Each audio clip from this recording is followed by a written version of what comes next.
Good morning, Hawthorne, and welcome to today's video. So today's going to be the last day that we talk about calories, and then we'll move on to the rest of the nutritional facts.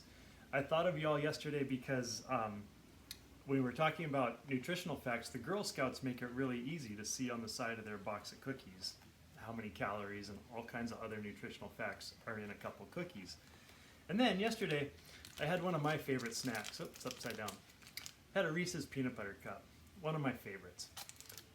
But on a Reese's Peanut Butter Cup, even though they are required to put the nutritional facts on them, you actually have to lift up a flap, and then underneath there, all your nutritional facts are right there. It's not nearly as easy to read, but they're there. Some people might say it's a bit of a trick because a peanut butter cup is full of sugar and fats, and they don't want you to know how many calories are in it, or they don't want you to think about it.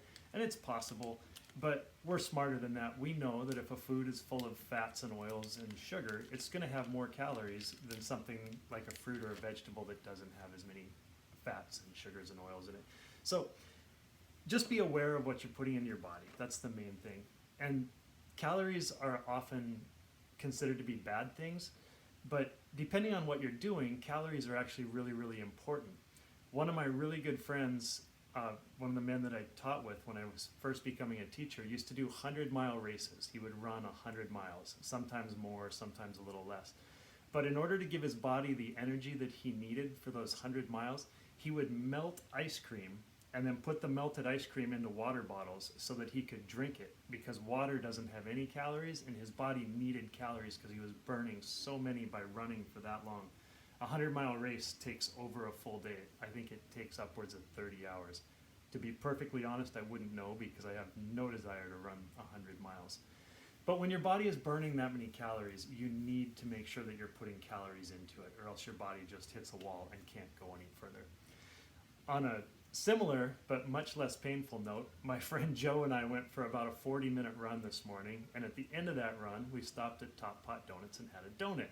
So Joe, because he's pretty smart this way, decided to look up on his phone. He just typed in Top Pot Donut, how many calories? Or calories in a Top Pot Donut. And he found out that the apple fritter that we ate, we each had one, we didn't share one. We each had an apple fritter. Each one was 560 calories. So it's kind of a lot because we only need to eat about 2,500 a day. But Joe also has a really fancy watch that tells him how many calories he burns while he runs. And while we were running, his watch told him that we burned about 540 calories. So 560 for the donut, 540 in the run. That just leaves 560 minus 540. There were just 20 extra calories that we didn't burn. It's not perfect. Sometimes you can get in trouble eating too many donuts. But it got me thinking that we should probably talk just a little bit about how many calories your body does burn doing different things. So if you break your exercises into three types of exercises, your mild exercise, your moderate exercise, and your intense exercise, a mild exercise, one where you can hold a conversation while you're doing it without having to stop and breathe, is going to burn about 150 calories for every 30 minutes that you do it. So walking, bowling, gardening, things that are relatively easy to have a conversation. Moderate exercise, where you can probably still talk to a partner, unless you're swimming, in which case it's really hard to talk to a partner. But you could probably still talk to your partner. Jogging, tennis, bike rides, they burn about 250 calories every 30 minutes. An intense exercise, where you cannot have a conversation because you're breathing too hard, running, swimming, basketball or soccer games, burn between 300 and 500 calories for every 30 minutes that you do them.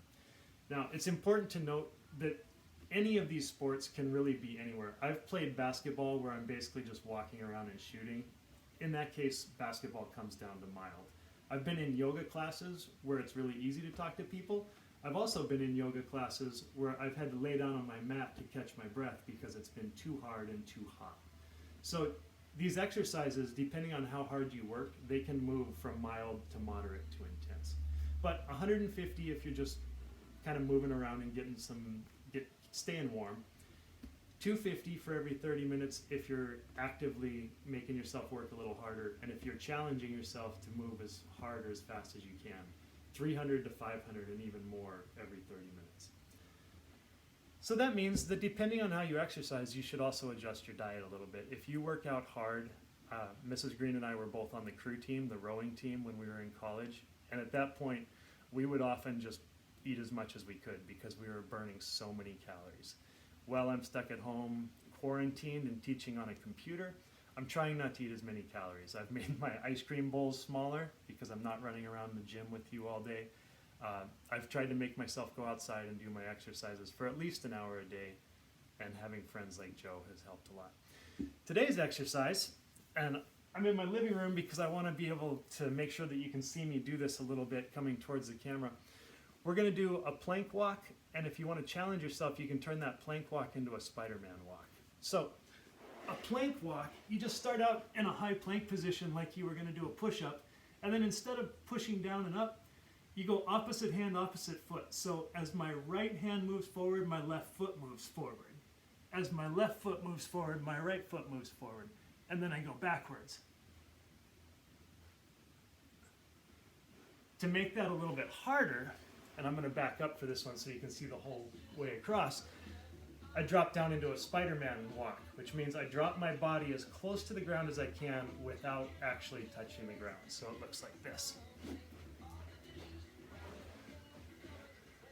All the way down, I'm not touching the ground. Right hand, left foot, left hand, right foot. And you're pretending that you're Spider-Man coming up the side of a building, and then backwards and forwards. Whew. That is a strength exercise, and it's not something that I can do for 30 minutes. So challenge yourself, find a spot where you can take about 10 steps forward, 10 steps backwards, take a break.